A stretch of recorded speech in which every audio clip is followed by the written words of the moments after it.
Mr. President, may I be allowed to lay to rest this particular issue as far as I'm concerned? Because I have been mentioned in media by members of the Senate that as Senate President daw, pinayagan ko daw yung word na ginamit is pinayagan ko daw yung NBI na pumasok dito. May sinasabi nagpakain pa, yung mga ganon.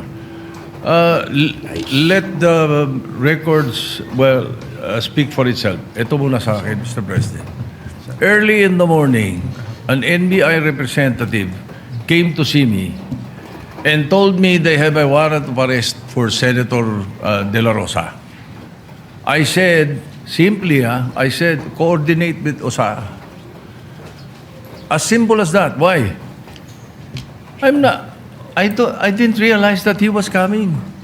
I didn't know that he was going to be there in the afternoon. I just thought it was a simple information given the Senate President that a member of the Senate was being issued a warrant of arrest. It was simple as that. Yeah. Kaya, hindi pa pwede, little did I know that, Senator De La Rosa, after 7 months of not being here, will suddenly come. Kaya, ganun kasimple lang yung sinabi ko. Coordinate with the OSA.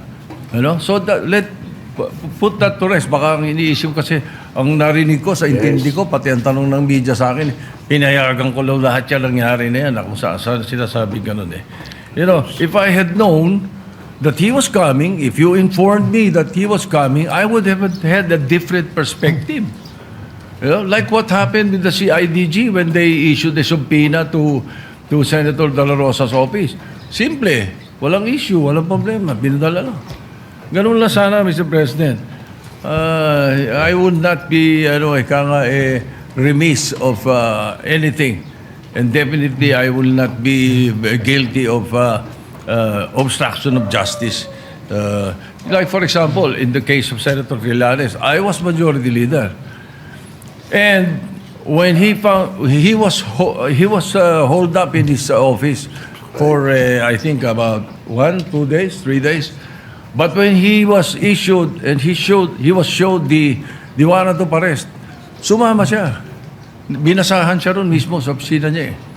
In the case of Senator De Lima, when the warrant of arrest came and she was here, ang pinakiusap lang niya, doon sa bahay siya arestuhin para kumahanda siya ng damit at makapagpaalam.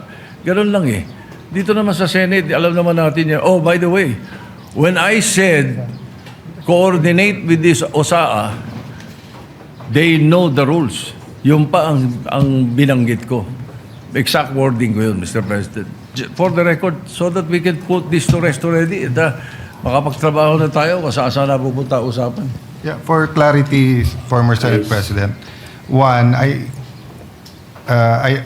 asking for a report, but I remember Senator De Lima stayed in her room for a few days before that. No, so the way that they're saying that surrendered right away is she was allowed to exhaust remedy. Now, as Senator Pia, Senator Loren, Senator Aimee, and Mark Villar were in the room with me. It was the NBI director who said, pinayagan kami ni Senator Soto, alam niya nga arestuhin namin. Kami ba iikot sa loob at mapapasok ba namin lahat ng tao? So I corrected him. I said, kung pinayagan man kayo, they're my witnesses, I'm just Senate President.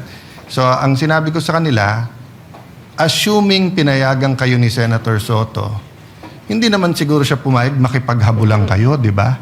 So yun ang sinabi. And sabi namin, ang sagot nga niya, sir, nakita nyo nung umabot na sa loob ng session hall, hindi na naming hinabol.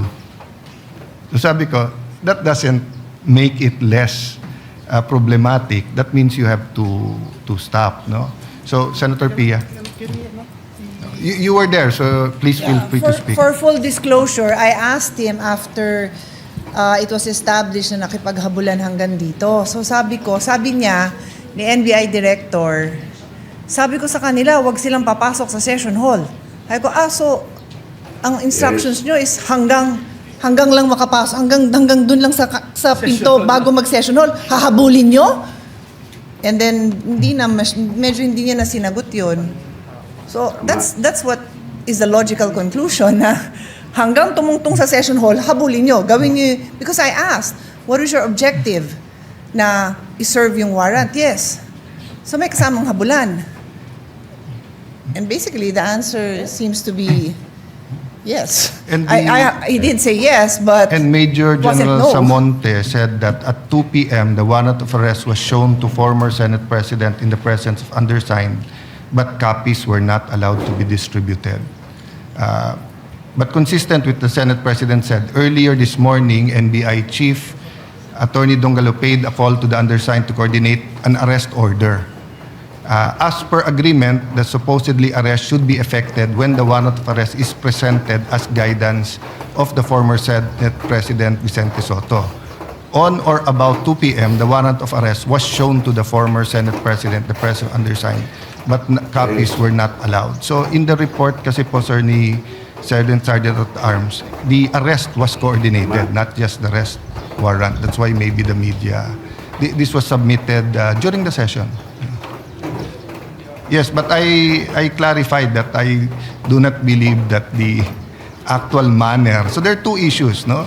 Was it coordinated, which they're saying that they're disputing that. Secondly, the manner in which they carried out the order. Senator, Mr. President, just to put on record, the parliamentary status is that Senator Padilla made a manifestation and he is about to be interpellated by Senator Marcoleta. And so we thank the gentleman for allowing our colleagues to interject. But before we say something, Mr. President, I just wanted to add to what our colleagues mentioned dahil yung mga osaan natin na nagpapakamatay for the Senate institution, Mr. President, pakita natin sa kanila, Mr. President, that we are all out in defending them. Ako po, Mr. President, nandun mismo ako doon sa Senate clinic nung dinala yung OSAA personnel natin.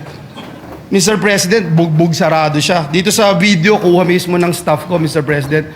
Kinukuha, sinakay, pinilit isakay doon sa sasakyan. Tapos umalis. Ito, duguan na po yung ating Senate OSAA. Kaya yung totoo yung sinabi ni Senator Migs, nakausap ko si Senator JB, nakausap ko si Senator Robin, nakausap ko si Senator Jinggoy, lahat po kami talagang nagpanting ho yung tenga namin dahil, Mr. President, ito yung tao ho natin to mga kasamahan natin na nagbabantay at ginagawa lang yung trabaho. Yun pong individual na ito, Mr. President, kakaisang buwan pa lang po niya dito sa Senado.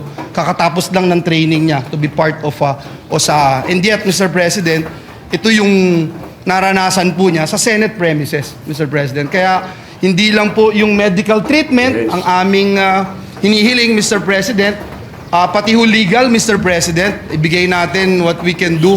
Because, Mr. President, kung walang magpa-file ng kaso sa mga ito, ako mismo magli-lead to file cases against these people, Mr. President. Thank you, Mr. President, and may we now recognize Senator Rodante Marcoleta for his interpellation. Thank you, Mr. President. Thank you.